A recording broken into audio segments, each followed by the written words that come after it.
way to eliminate the enemy is with a potluck. Every time we go eat dinner with Meatwall, only half of us come back. Like there was this one tea shop outside of Sanjare, and I mean, it was like once a month at least. I'd just go down there and be like, "Yo, I'll take a cup of tea and some of that lamb barbecue there, and Everybody those four at that corner terrorists." table. Everybody at that table. Let's go.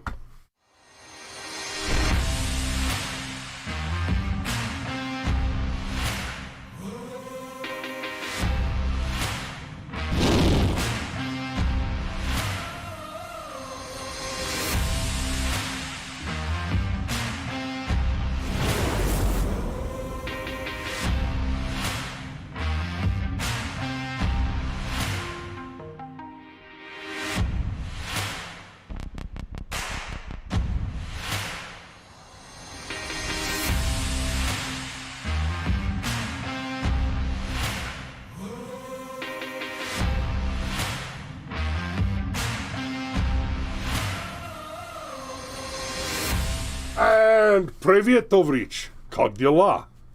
Oh wow, we are building back better. Oh yeah, build back Russia. Hey, before we get started, man, and just talk about reality being stranger than fiction. Who would win in a fight, Joe Rogan or Neil Young? You know, I'm glad you asked. Because I hope Neil Young will remember. Southern man don't need him around anyhow. Like, for example, Joe Rogan, who now lives in Texas, rather proudly. And you know what Joe Rogan had to say about the whole Neil Young controversy?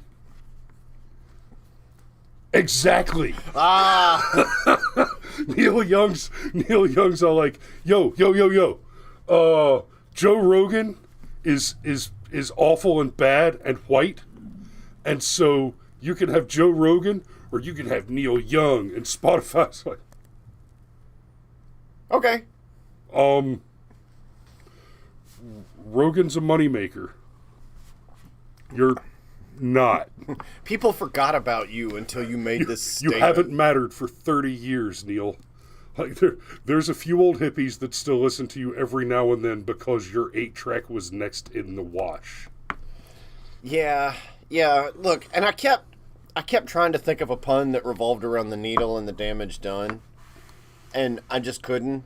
So, but I just want everybody to know I thought about it with a way for, and it was even going to involve like a layer of irony because like Neil Young just basically destroyed whatever he had left of his career, Like I mean, you could I don't hate the guy, right? I mean, he is what he is. He's a burnout old hippie communist, and he always has been a burnout old hippie communist. And the line has been around long enough and it still rings true. I hope Neil Young will remember a Southern man don't need him around anyhow. So, boo.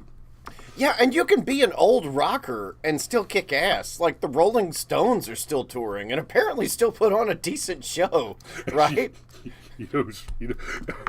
Okay, so we're going to talk about things that I hadn't planned on talking about. Have you heard about Eric Clapton on the vaccines? No, I haven't.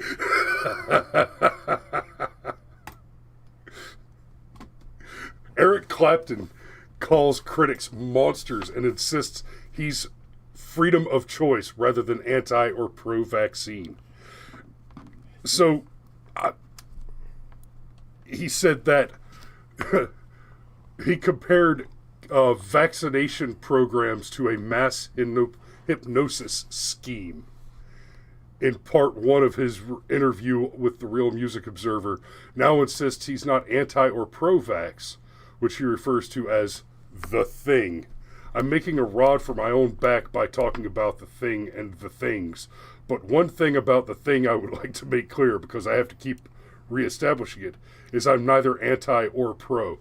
And you know, that's actually pretty consistent with what we've said on this show since the beginning. The data for the vaccine is not especially encouraging. let's be real. Yes, it is. It's amazing. It's Oh, just yeah, like the election totally that happened perfect. in 2020. It's And, awesome. And it works 100% It with should come gold-plated.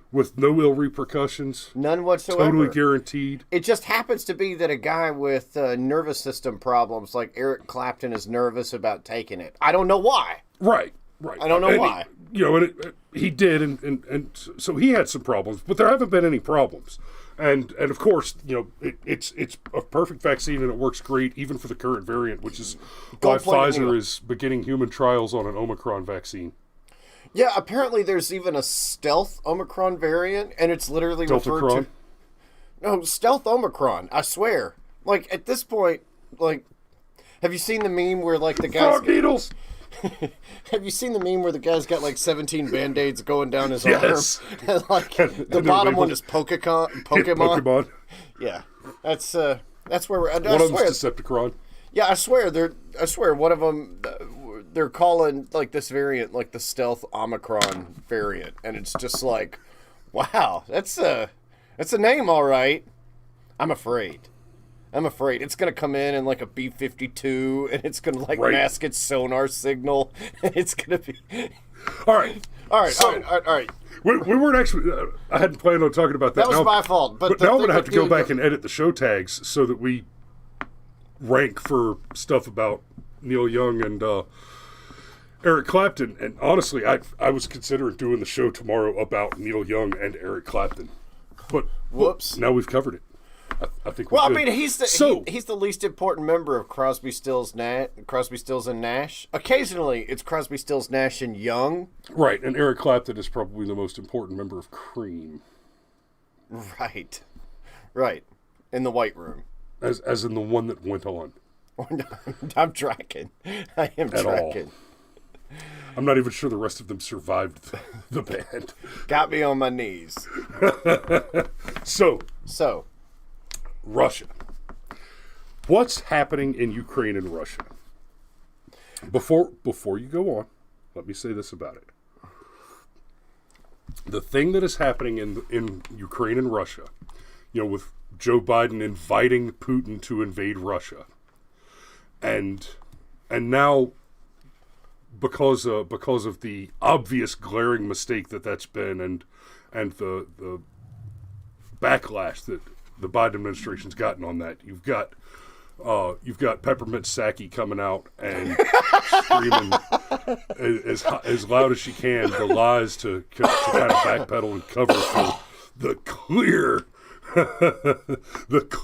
error. I mean, we're assuming that Biden just misspoke because of the cognitive decline, and he didn't really mean to invite Putin to invade the Ukraine. Just the tip. Because, just the tip. Unlike the exaggerated enemy left, we have a little charity. Unlike Biden, who is literally the least charitable politician of all time on the numbers. 100%. Hey, listen, you need to stop being a son of a bitch journalist. I am not a journalist. He'll drop a doozy right on you. So, and then of course we've got Vice President Spit Roast out there saying that, look, we're putting 8,500 troops out there and we're putting Javelin missiles in Ukraine because borders and national sovereignty are sacrosanct.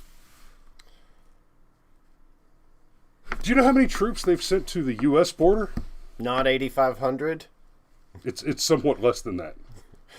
In fact, it's even less than the number of National Guardsmen that they left stranded, starving, and cold in the parking garage on the Insurrection Day. Right. When Biden was coronated. They put up walls around D.C. then, too. They did. It's funny, it's like put up walls around fences D.C. and checkpoints. It's like they think they work. It's almost like they were against the wall. They were against Trump's wall because they knew damn well that it'd work. You know who else is against the wall? The Pope. who, it'd be great if the Pope were Catholic. Who lives in the Vatican. Who lives in the largest walled city. And one of the richest walled cities. And I've actually seen... It's a very rich city because there's a wall to keep all the money in. Right. And I've actually seen discussions on YouTube where military guys have sat down and said, no, it would take about 10,000 troops. We lock the southern border down. You give us operational control, we'll follow all the rules, people won't get shot on a daily basis, blah, blah, blah. It won't be some violent war zone, but it would take about 10,000 troops. You let us do our thing, and we'll lock the southern border down. But hey, oh man, Rod went dark as hell with it. He said the Berlin Wall worked. It did. It did. That is a true story. That is an absolute true story. Okay, let me give you just real quick, let me tell you what I think would work. Instead of sending troops to the southern border, I think this would solve the problem. Not a mine. You see, it's a sign that says danger, mines, like a minefield, right? Just a cheap, shitty barbed wire fence all the way along the border, and posts with signs on them that say danger, mines. You don't even have to put the mines in the field. You just tell them all that it's a minefield, and then once every quarter, you walk a goat out there and let it blow up. That would definitely be one thing.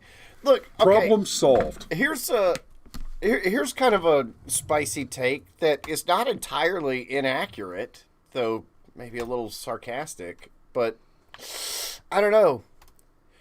What's Russia doing? Threatening Ukraine? I don't know. Maybe what Russia's doing is defending its national interests against a place where U.S. politicians go to launder money and set up backroom deals with oil companies. Maybe that's what Russia's doing. U.S. politicians don't do that. Their children do. Chinese politicians do. No, their children do. Chinese politicians do it. And so do their children. Look, if Hunter Biden does a deal in Ukraine... I'm suggesting that Joe Biden works for the CCP. Oh, okay. All right. He's not even an American politician. I'm suggesting that... And Sergeant Major, you're correct. Goats are delicious. I'm suggesting that if Hunter Biden did a deal in Ukraine, Joe Biden by proxy did a deal, and we heard him talk about it, and son of a bitch, they got on the phone with me about 6 hours later, and the guy was fired. He likes that language. He does like that language. The best one is the hot mic when they passed Obamacare, and you heard him tell Barack, "This is a big effing deal." and Barack's like, okay, Joe, shut up. The mic is on. Anyhow, but no, look, don't get me wrong. Andrea, we're going to talk about that later. We're not going to get to that today, but yeah, we've seen it. Look, and don't get me wrong, everybody, okay? I'm not saying that I actually want Ukraine to get invaded. That's not my point. But my point is, if you remove all logic and you remove all morality from it, and you just look at logic and you look at a nation state protecting its self-interests, okay? Ukraine has a lot of strategic military advantage that Russia would naturally want, okay? And there is obviously a lot of dirty shit that goes on in the Ukraine, and Western politicians seem to use Ukraine as a funnel, okay? And let's not forget, Ukraine was not part of the original NATO deal. And correct me if I'm wrong, they're still not part of NATO, right? I'm actually not sure about that. But they weren't. But I mean, we have to go all the way as recent as George W. that wanted to add countries to NATO, and since NATO was created to be a counterbalance to the USSR, which kind of doesn't exist in its actual original state anymore. Okay, and I mean, and look, to be clear, I'm not saying Ukraine needs to get invaded or that I want Ukraine to get invaded, but I am saying that if you look at the logic of it, if you look at Putin acting in his nation's best interests, Well, Ukraine has both the strategic military advantage, and there's obviously a lot of shady deals that go down in that country where Ukraine uses energy money to put Western liberal politicians in its pocket. Yikes. If you're Putin, that's a threat. That is a threat. So, I've talked a few times recently about changing the backdrop.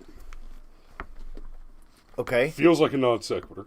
It does. But stick with me on this. You know, I've got the Trump hats up there. I've got the flag from the Trump rally, the no more bullshit flag. Big fan of that. And I honestly, I suspect that even when I do change the backdrop, I'm gonna keep that flag around because there's a story there. Will you roll me over here? I'm gonna go back when you have a break and just say hey to all the people in the chat we ignored. Thanks. Yep. But you know, Donald Trump is not the president anymore. Now, the fact of the matter is, however, that we don't have any politicians currently that I'm really excited about. Don't have a deep bench. I mean, the Democrats have a significantly shallower bench to choose from. No, they got Pete Buttigieg. And yeah, and they don't want to run. They don't want to run Biden again. They won't run Harris again. Harris is coming off the ticket. Don't get that twisted. Oh no, they'll run Harris again, just horizontally. But we still end up talking about Trump quite a bit, and there's a few reasons for that. One, the rest of the media is still just obsessed with him because he was good for ratings. He still is.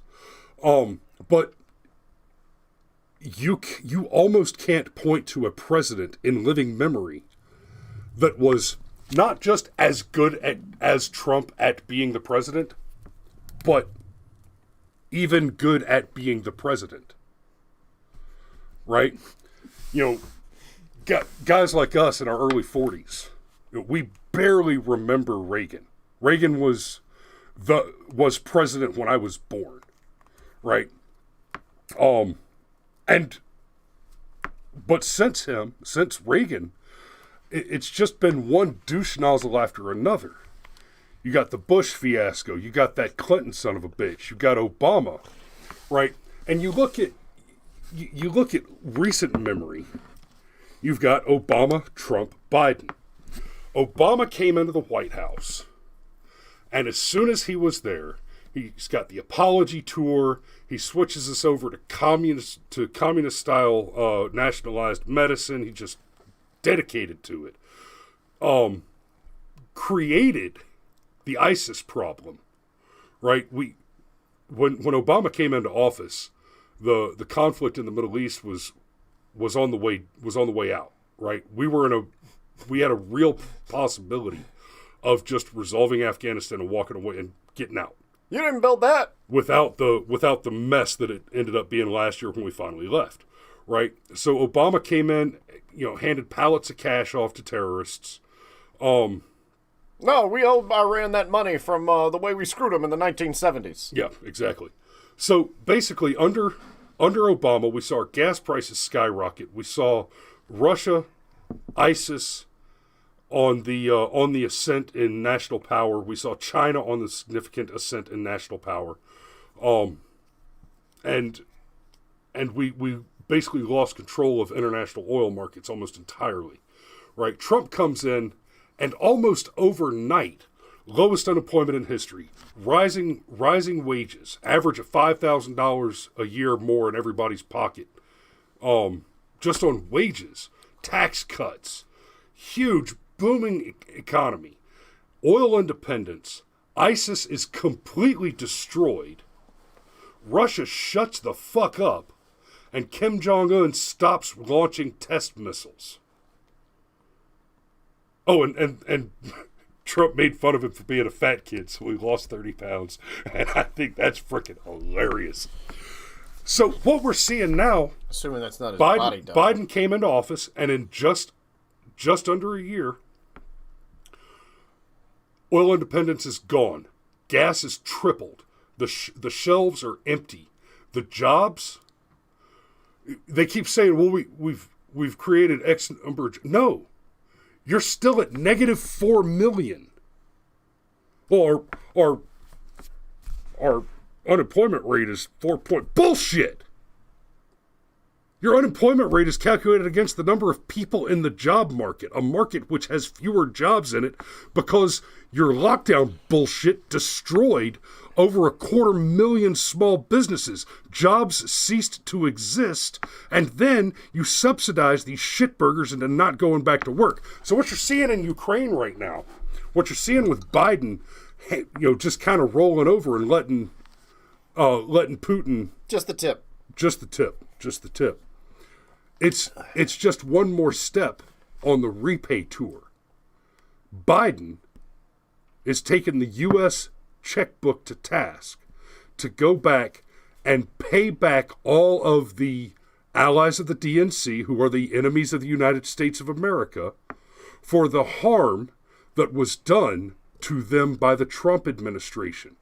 Biden is going out and paying reparations to all of the enemies of the United States who were harmed by a prosperous America First policy set that proved incontrovertibly to be the most effective administrative use of the United States tools of government in the history of your fucking memory. Oh, there's the F-bomb. We can say it now. Awesome. Well, look. You've got 12 more minutes to fuck bomb all over the place. Wow. I will. That's awesome. Okay, so. Get your bits out, because we're pitching now.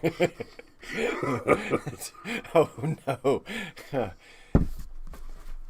Look, as far as Trump having an America First policy, here's the thing, and this is one of those truths that the left, the psychotic left, wants to ignore and shit all over. When America does well, inevitably, it might... David Gomez. Si verdad, Fito. Verdad. Okay. Inevitably, it might take time, okay? Yeah. But whenever America prospers, the rest of the world also prospers. Yes. It happens, okay? That whole rising tide lifts all boats, that wasn't just true for Americans. That is true for the world. Yes. Okay? And it's not complicated. When America's making a bunch of money, we buy your shit. Yeah, everybody else ends up making a bunch of money as well. All right. And then the whole secondhand market thing. Like, I've read this article where this guy in another country was like, all he eats are like ugly fruits and vegetables because Americans are picky and they won't eat the ugly ones. And so he basically has an extremely healthy, well-balanced diet. It's just not pretty. And I'm like, are you complaining? Right. Would you like to go back to being hungry? Right. Would you like to not have fresh fruits and vegetables? Okay, so the entire world prospers, okay? But in this case, with Ukraine in particular, like, here's kind of a funny question. How pissed are you if you're, like, in the Ukrainian government and you're like, damn it, Joe, I thought we paid all this off. Right. What are you doing? But Joe, corruption was supposed to be profitable. Rod says, I'd rather see F-bombs than A-bombs. Ironically... That's what I... Ironically, remember in the Obama administration when we moved that whole missile defense shield out of Eastern Europe? Oh, yeah. Remember that? I wonder if that had anything to do with paying back favors. And not only that, but because remember, we're talking about Russia, right? Right. Well, look, and we know for a fact that a policy of mutually assured destruction is a deterrent for these people. So pulling back our power without having... You can talk about Reagan... Reagan... You're at a gas station. Okay. There's 6 other people in there. Okay. Right? Teller, the cashier, right? 3 more customers. Right. And 2 robbers, and you. Right? Right. And everybody pulls a gun. Everybody. And they're all pointing them at each other. Are you going to be the first one to put yours away? No. Of course not. No! No! I'm much more likely to be the first one to pull the trigger. Right. And that's the attitude that you have to have. Good morning, Trashy Panda. It's why Trump was so effective. Because people like Putin looked at Donald Trump and said, now hold on a minute. he used a Moab. Don't go to Moab. Like when you ask yourself, what would Jesus do? Harsh language and flipping tables, chasing people out of the temple with a whip. That's within the realm of possibility. When you ask yourself, what would Trump do?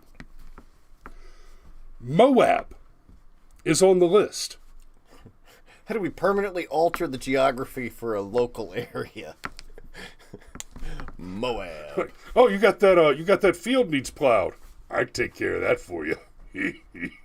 Oh, wow. He said, oh, mon Dieu. You actually responded. That's, Oh, yeah, screw those guys. We're doing a show, Trashy Panda. We're doing a show. Yeah, we do this every morning at 07:30 for about the next 7 minutes. Steve says Moab's the best floor sweeper ever. It has been a dark morning. Chat, but it's funny. Oh, yeah. Fun. Well, we had some recreational cannibalism in the chat earlier, and I'm always a big fan of that. Yeah. Alex pointed out that as long as you don't eat the brains or spines, you're probably okay. No, yeah, and even those, if you cook them. Nah, I wouldn't mess with it. Okay, like that whole neuron priam thing. No. What was that awful. about a priapism? What? Of the amphibious sort? I think that was a Freudian slip. Yeah, priapism should never make it into your cannibal diet. No. Okay. All right. For real though. Unless you want to eat a dick. I got it. Okay. For real though. All right, so there's actually at least something of a logical reason for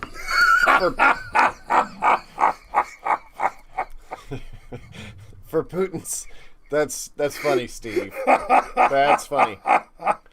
There's actually something of a reason for. All right. Keep going. There's something of a reason for Putin's posturing, and it's pretty obvious that everybody's engaged in the theater and all that. Okay, right? Realistically, how does this end? No, that's it. No qualifiers. Realistically, how does this end? Like, this is a crisis. Will Biden actually get us into a shooting war with one of the only remaining nuclear powers on the planet just to distract from his utter failure? No, remember, he was going to beat that disease the same way he beat corn pop with a chain. Remember, he was going to beat that COVID and has since realized, it turns out beating a disease is sort of like beating drugs or beating terrorism. You can't beat an idea. Right. You can't beat terrorism. It's a concept. Right. You can, however, kill terrorists. And that's good math. Oh, I'm okay with killing terrorists. Me too. Right? But my point is, seriously, all jokes aside, how does this end? Like, anybody with any brains understands that Biden's probably not even the one calling these shots. Right. So... And, as much credit as you give her for climbing the ladder effectively, Vice President Spit Roast is not the one pulling those strings either. I think VP Spit Roast and old former Vice President Corn Pop are clearly Russian sock puppets. Okay, I mean, fair enough, but it's the Punch and Judy show. But no, but seriously, how does this end? Speaking of Russians, we've got a troll bot. I have no idea what that means, but okay. It's a Russian troll bot. How do we know it's not an actual Russian? Because it's trying to share a link. Oh, okay, fair enough. It's actually phishing to steal money. Okay, all right, but again, like, I'm looking for actual prognostication. How does this end? That's a very good question, and a lot of that is going to have to do with how the midterms go. If we don't see this Russia, could be done before the midterms. Maybe. If we don't see Russia push into the Ukraine in about the next 3 to 4 weeks, we won't see it happen. Okay. because it's cold there. Right. So in about 3 to 4 weeks, all the snow is going to start to melt, the ground's going to thaw, and the tanks get stuck.